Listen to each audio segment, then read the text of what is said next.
This is Brumsky with 49er War Clan. I'm showing you the Valkyrie attack. Let's watch the attack first, and then I'll go over the strategy afterwards.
Okay, let's go over strategy. This makes a great Valkyrie attack base because it has a big central area. The Valkyries can use their area of effect to take down multiple buildings at once. P.E.K.K.A.s don't do quite as well in these circumstances. Alright, now the build that we're going to use is 2 golems, 12 to 14 Valkyries, a few wizards, and 1 P.E.K.K.A. The idea of the P.E.K.K.A. is to try to take out the heroes quickly. Their single target at high DPS makes them ideal for taking down heroes. Okay, the general strategy is we're going to drop a golem here and drop a golem here, and they're going to move up the sides backed by the wizards, and the idea is to get golems in positions to try to shield the Valkyries as much as possible. When they're sitting there, they're going to be taking DPS from all of these buildings, and that'll leave the Valkyries open and not get attacked. Now the Valkyries, you drop right up the middle, drop a jump spell, and they're going to jump into the center area. And we're going to drop a rage, a couple of freeze spells on the Infernos, and it only takes a few seconds for them to take down most of the buildings in that central area. Now this particular base is a Chief Pat base, and the way they designed this wall here is to try to confuse the troops. So just to avoid that, we're going to attack from this side. Now this side, the only problem is that the golems come and focus down on this central area. So instead of creating a bigger shield when they go to 2 separate areas, they're making a smaller shield. But we'll just go with what we have. Now, on these land-based attacks, I always try to pull the clan castle troops whenever possible. And in this circumstance, the clan castle is on the side.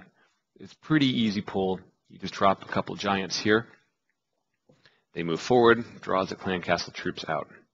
Now, when I'm dealing with clan castle troops, I almost always use 2 witches and 3 to 4 wizards. They can usually take out pretty much any clan castle troops. I drop them back here. It takes a while, but it gets the job done. What's nice about using witches to destroy clan castle troops is that they're still alive afterwards, and they're going to take out all the buildings right in the close region. Now, once the clan castle troops are destroyed, you drop a golem here and drop a golem here, break the walls, and the golems are going to move towards the center of the base. There'll be a few wizards and witches behind them. We'll drop a jump spell right there. And then after we wait for a little bit, we're going to drop the heroes and the Valkyries and the P.E.K.K.A. And they're all going to rush to the center. Now the idea is that the queen is going to move over and draw the troops into the center of the base. You always have to have something to draw the Valkyries into the center of the base, whether it being heroes or clan castle troops. Now the Barbarian King I'm hoping to hit right about there with the P.E.K.K.A. I'm going to release the P.E.K.K.A. before the Valkyries and hopefully destroy him somewhere around there. The downside about attacking a base from a corner is that it's very hard to get the second star for 50%. So for this attack, I'm making a decision to drop my queen out here away from the main attack just to knock off some more buildings to try to get the 50%. Okay, let's watch it again, and I'll walk you through the strategy. First, we drop a couple of the giants, and you can see the clan castle troops coming out. I just dropped the bombs because it's a convenient time to do it right then. Now most of the clan castle troops are out. I pull them back into the corner, and as you can see, I'm using 2 witches, 3 wizards, and a couple archers. Now, it usually takes a while for the witches to kill off the clan castle troops. I usually want to use around 3 or 4 or even 5 wizards just to make sure. You don't want those witches going down or you're really sunk. Next, I deploy the golems. You can see them going up the sides and taking most of the damage.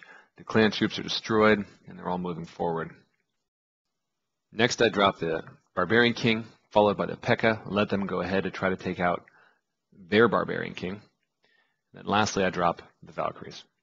I'm going to slow it down so you can see what's happening. Now watch the enemy barbarian king as he jumps over. And luckily my P.E.K.K.A. and my king take him out. Now this could have been really bad because the valkyries could come around and target him and get off on the wrong direction. Luckily, their barbarian king gets killed pretty quickly, and an archer queen draws all the troops into the center. This is a very critical step here. If the archer queen wasn't there to draw the troops into the center of the base, they most likely would have gone around the side. Now the valkyries have gotten to the middle because they go after the queen. I drop a rage, a couple of freeze spells, and it doesn't take long for the center of the base to get destroyed. You can also see the archer queen is dropped up on the top of the base, and it's picking off buildings to get the second star. It's a calculated risk to do this move. Sometimes you want the queen to take out the center of the base, but other times you need to take more buildings out. On the corner attacks, you usually need the queen to go around the side to take out more buildings. Check out our website at 49erwarclan.com and make sure to subscribe to our YouTube channel. I'll see you next time.